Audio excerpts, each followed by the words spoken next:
부산 혈투입니다. 제목도 그렇군요. 부산 금정구청장 새로 뽑는 거거든요. 여기는 이제 보궐선거인데 뭐 혈투를 여야가 벌이고 있다. 이런 내용입니다. 오늘 그리고 뭐 최근에 있었던 한동훈 대표, 이정현 대표 부산을 방문해서 뭐 마이크 잡고 얘기하는 모습이 참 많았거든요. 영상으로 좀 준비했습니다. 보시죠.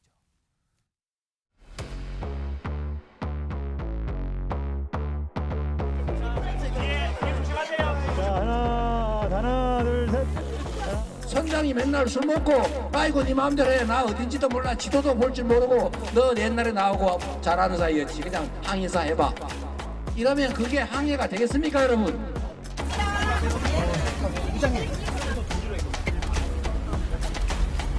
당과 정치를 쇄신할 수 있게 해주십시오. 여러분, 여러분의 투표가 바로 우리의 변화와 쇄신을 가져올 겁니다.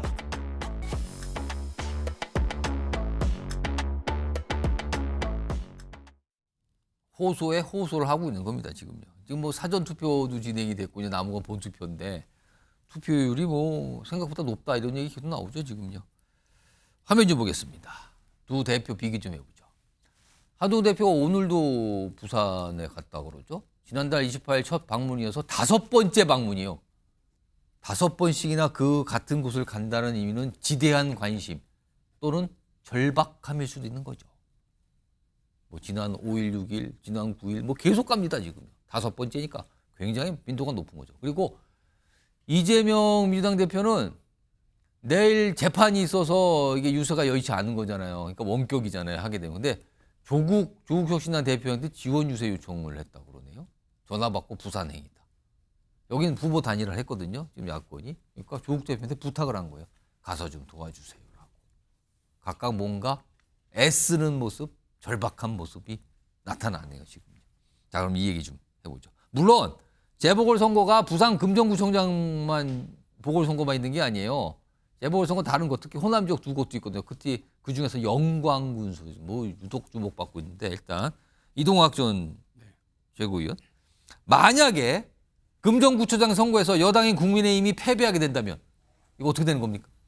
한동훈 대표는 아마 본인의 운명 이런 것들에 대한 걱정이 굉장히 많으실 것 같아요. 왜 그러냐면 이미 김기현 대표의 모습을 보지 않았습니까?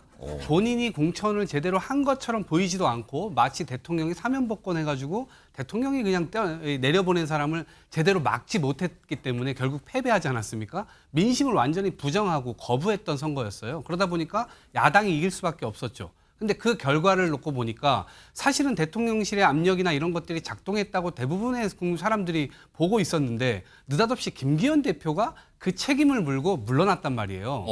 그러면 본인의 운명도 김기현 대표와 같아질 수 있겠구나라는 생각을 할 수밖에 없을 것 같습니다. 지금 마음에는 여기는 기필코 이겨야 된다 이 생각을 한다는 거예요? 그렇죠. 안 그래도 윤석열 정부가 지금 국민의 어떤 지지나 이런 것들을 잘 못 받고 있는 상태에서 국민의 삶의 어떤 굉장히 중요한 의료 부분 이런 것들로 지금 망가뜨려가면서 국정 역량 자체가 밑바닥을 지금 드러내고 있는 상황이고 이런 상태라면 김건희 여사 건, 녹취록 이런 것들이 계속 버무려져 가지고 정말 이 정권의 말기가 정말로 이게 안 좋을 수 있겠다라는 걱정을 스스로 하고 있는 것 같습니다. 그럼에도 불구하고 어쨌든 내후 외환의 이 상황에서 만약에 여기서 진다 그러면 본인의 운명은 정말 가련한 신세가 될 수밖에 없다 이렇게 생각을 하고요. 그런 측면에서 지금 어찌 보면 김건희 여사를 지금 어떻게 보면 반격 카드로 쓰고 있는 거잖아요. 약간 명분을 쌓는 것이 아닌가 또 생각이 듭니다. 왜냐하면 이번 선거는 한동훈 때문에 진 게 아니라 야 김건희 여사 녹취록 나오고 김건희 여사 이선 후퇴도 안 하고 저렇게 공권력을 사유해가면서 저렇게 국민들이 안 좋아하는데도 계속 나오는 이유가 뭐냐. 김건희 여사를 조치를 해야 된다라고 하는 강력한 시그널을 통해서 결국 그 조치를 취하지 않은 대통령실에 덮어 씌우기 위한 명분을 만드는 거다. 덮어 씌우기 위한 명분도 지금 그렇죠. 생각하고 있다. 이렇게 결국에는 보시는 거예요? 외부적으로도 이 야당과도 싸워야 되지만 내부적으로도 결국 그러한 갈등 국면이 국민들 앞에 보여지고 있지 않습니까? 결국 본인이 버티기 위한 국민적 민심을 얻기 위해서는 그 명분을 정확하게 만들어야 되는 측면에서 결국 대통령실까지 공격을 하고 있다. 뭐 여러 가지 다른 측면들도 있지만 그것도 하나의 이유로 작동하고 있는 것이 아닌가라는 생각입니다. 제가요 지금 이동학 전 최고위원, 정혁진 변호사 원래는 질문을 각각 이 이동학 최고위원께는 국민의힘 상황 그리고 정혁진 변호사께는 이제 민주당 상을 질문을 드리려고 그랬거든요. 근데 보니까 이게 발언 분석의 수위가 높아요. 똑같은 질문을 각각 드려보죠. 그럼 두 분께. 그럼 이동학 전 최고위원께 들었던 질문 똑같은 겁니다. 만약에 국민의힘이 금정구청장 이번에 이 보궐선거에서 패배한다면 어떻게 되는 겁니까? 특히 한동훈 대표. 뭐 안 좋겠죠. 어떻게 안 좋은 겁니까? 좋을 리는 없죠. 예. 그런데 이동학 최고위원이 조금 착각하시는 게 있는 것 같아요. 예. 김기현 대표가 각계무샤라고 하면 예. 한동훈 대표는 각계무샤라고 할 수가 없어요. 오, 그러니까 갑자기 또 각계무시한 표현을 쓰시는데. 예. 아니 무샤라고 하는 게 명태균이라고 한 사람이 썼기 때문에 제가 인용을 한 건데 예. 쉽게 말하면 각계무샤 쉽게 이야기하면 뭡니까? 아바타란 이야기잖아요. 아. 아바타란 이야기를 뭐 일본어 써가지고 각계무샤라고 한 것 같은데 예. 그런데 김기현 대표가 당대표 될 때 자기 힘으로 됐습니까? 그렇지 않았다고요. 아. 대통령실에 지원이 있어가지고 된 거 아니겠습니까? 한동훈 대표가 당대표 될 때 윤석열 대통령이 지원해 줬습니까? 오히려 적극적으로 막았잖아요. 못 되게 그 굉장히 여러 가지 뭐 이런저런 이야기 그 이벤트들이 많았는데 예. 그럼에도 불구하고 한동훈 대표가 그거를 뚫고 그것도 그 60%가 넘는 지지율로 당대표 되지 않았습니까? 제가 봤을 때 이른바 홍준표식 표현으로 하면 발광체냐 반사체냐고 했을 때 예. 김기현이 반사체라고 하면 한동훈은 발광체다. 아. 그러니까 이번 금정 선거에서 어떤 결과가 나오든지 간에 안 되면 굉장히 기분 나쁘고 그 타격도 있겠죠. 예. 하지만 이걸 통해 가지고 김기현 대표 때와 똑같은 일이 벌어지는 일은 없을 것이고 그것은 곧 당대표에서 물러나는 상황. 이걸 말씀하시는 거죠? 오히려 금정구청장 선거에서 지면 오죽하면 금정에서도 졌느냐. 아. 대통령실에 훨씬 더 큰 타격이 있을 거니까 그러니까 대통령이 지금 어떤 모습 보여주고 있습니까? 아니 그 하기 싫은 당대표와의 그 독대를 하자는 거 아니겠습니까? 그 이유 중에 하나가 이번 그 선거도 그 이유가 있는 것이 아닌가 저는 그렇게 생각하고 그러면 이번에는 이재명 대표와 관련된 질문을 두 분은 또 어떤 생각이신지 이것도 다를 것 같은데 이거는 제가 정혁진 변호사께 한 1분 드릴게요. 만약에 지금 호남에서 벌어지는 영광 군수 선거 이게 지금 굉장히 지금 3파전으로 지금 가고 있어요. 이 선거에서 민주당이 패하면 어떻게 되는 겁니까?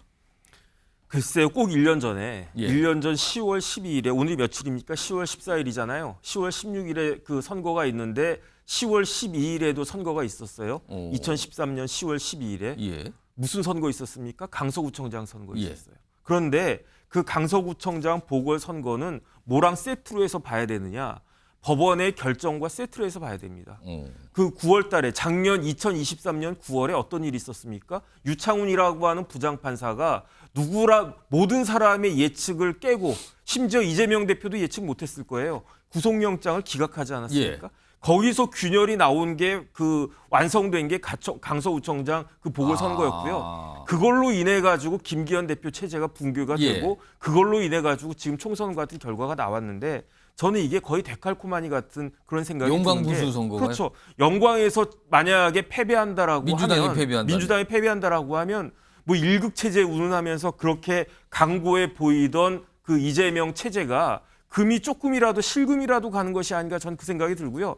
여기에다가 11월에 한 달 뒤에 뭐가 기다리고 있습니까? 1심 재판들. 14일에 뭐가 있습니까? 김혜경 씨 재판 나와요. 판결 예. 선고 나와요. 그 다음날 15일에 뭐가 있습니까? 공직선거법 판결 선고 나와요. 이재명 대표. 25일에 뭐가 있습니까? 위증교사 판결 예. 나오고요. 조금 있으면 또 뭐가 나올 것이냐?